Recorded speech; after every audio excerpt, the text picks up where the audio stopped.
ನನಗೆ ನೀನು ನಿನಗೆ ನಾನು ನನಗೆ ಸಿಕ್ಕ ಒಲವು ನೀನು ಕೈಯ ಬಿಡದಿರು ಕೊನೆವರೆಗೆ ಸಾಯೋವರೆಗೂ ಹಿಂಗೆ ನಾನು ನಿನ್ನ ಜೋಡಿ ಇರ್ತೀನಿ ಎಂದೆಂದಿಗೂ.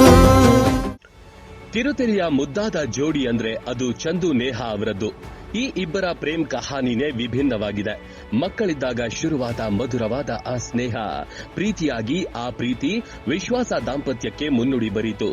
ಪ್ರೇಮ ಬರಹ ಅಂತ ಮತ್ತೊಂದು ಆವೃತ್ತಿ ಏನಾದ್ರೂ ಬಂದ್ರೆ ಅದು ಈ ಇಬ್ಬರ ಲವ್ ಸ್ಟೋರಿ ಹಾಕಬಹುದು. ಅಷ್ಟು ಇಂಟ್ರೆಸ್ಟಿಂಗ್ ಆಗಿದೆ ಈ ಜೋಡಿಯದ್ದು. ಪ್ರೇಮ ಬರಹ ಕೋಟಿ ತರಹ ಈ ಭೂಮಿಯಲ್ಲಿ ಈ ಬಾಳಿನಲ್ಲಿ ನೆನಪಿರುವುದೇ ಪ್ರೇಮ. ಹೌದು, ಕನ್ನಡ ಕಿರುತೆರೆಯಲ್ಲಿ ಲಕ್ಷ್ಮೀ ಬಾರಮ್ಮ ಸೀರಿಯಲ್ ಮೂಲಕ ಫ್ಯಾನ್ಸ್ಗಳಿಗೆ ಗೊಂಬೆ ಅಂತಲೇ ಪರಿಚಿತರಾಗಿರೋ ನಟಿ ನೇಹಾ ಗೌಡ ಕುಟುಂಬದಲ್ಲಿ ಇದೀಗ ಸಂತಸ ಮನೆ ಮಾಡಿದೆ. ನೇಹಾ ಗೌಡ ಅವರು ಗೊಂಬೆ ಪಾತ್ರದಲ್ಲಿ ಅಭಿನಯಿಸುವ ಮೂಲಕ ಕನ್ನಡಿಗರ ಮನಸ್ಸಲ್ಲಿ ಹಚ್ಚ ಹಸಿರಾಗಿ ಉಳಿದುಕೊಂಡಿದ್ದಾರೆ. ಇದೀಗ ಮದುವೆಯಾಗಿ 6 ವರ್ಷಗಳ ಬಳಿಕ ಈ ಸ್ಟಾರ್ ಜೋಡಿ ಮೊದಲ ಮಗುವಿನ ನಿರೀಕ್ಷೆಯಲ್ಲಿದ್ದಾರೆ.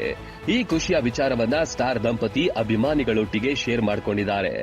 ಆಣೆ ಮಾಡಿ ಹೇಳುತ್ತೀನಿ ನಿನ್ನ ಬಿಟ್ಟು ಹೋಗಲ್ಲ ಎಂದೆಂದಿಗೂ. ನಟಿ ನೇಹಾಗೆ ಈಗ 33 ವರ್ಷ. ಆದ್ರೆ ಇವರಿಬ್ಬರ ಲವ್ ಸ್ಟೋರಿಗೆ 30 ವರ್ಷ ಆಗಿದೆ. ಅಕ್ಕಪಕ್ಕದ ಮನೆಯಲ್ಲಿ ಅರಳಿದ ಪ್ರೀತಿ ಇದು. ಚಂದು ನೇಹಾ ಬಾಲ್ಯ ಸ್ನೇಹಿತರು. ನರ್ಸರಿಯಿಂದಾನೂ ಒಟ್ಟಿಗೆ ಓದಿ ಆಡಿ ಬೆಳೆದ ಜೋಡಿ. ಇವರ ಲವ್ ಸ್ಟೋರಿ ಫೆಬ್ರವರಿಗೆ 30 ವರ್ಷ ತುಂಬಿದೆ.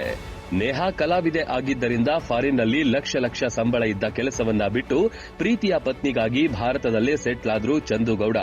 ನೀನೆ ನೀನೆ ನೀನೆ ನೀನೆ ಎಲ್ಲ ನೀನೆ ಬೇರೆನು ಬೇಡ ಕಣೆ.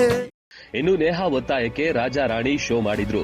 ಈ ಶೋ ಮೂಲಕ ಜನಪ್ರಿಯತೆ ಪಡೆದ ಜೋಡಿಗೆ ಟೈಟಲ್ ಗೆಲ್ಲೋ ಅವಕಾಶ ಕೂಡ ಸಿಕ್ತು.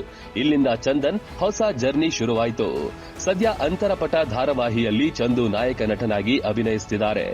ಅಭಿನಯದ ಬಗ್ಗೆ ಆಸಕ್ತಿ ಇಲ್ಲದ ಚಂದನ್ ನೇಹಾ ಪ್ರೀತಿಗಾಗಿ ಕಷ್ಟನ ಇಷ್ಟಪಟ್ಟು ಸದ್ಯ ಕರ್ನಾಟಕದ ಕ್ರಶ್ ಆಗಿದ್ದಾರೆ.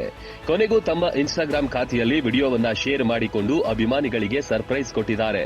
ಇದೇ ವಿಡಿಯೋ ಸಾಮಾಜಿಕ ಜಾಲತಾಣದಲ್ಲಿ ಸಿಕ್ಕಾಪಟ್ಟೆ ವೈರಲ್ ಆಗ್ತಿದೆ. ಇದನ್ನ ನೋಡಿದ ಅಭಿಮಾನಿಗಳು ದಂಪತಿಗೆ ಶುಭ ಹಾರೈಸುತ್ತಿದ್ದಾರೆ. ಎಂಟರ್ಟೈನ್ಮೆಂಟ್ ಬ್ಯೂರೋ, ಜನಶಕ್ತಿ ನ್ಯೂಸ್, ಬೆಂಗಳೂರು.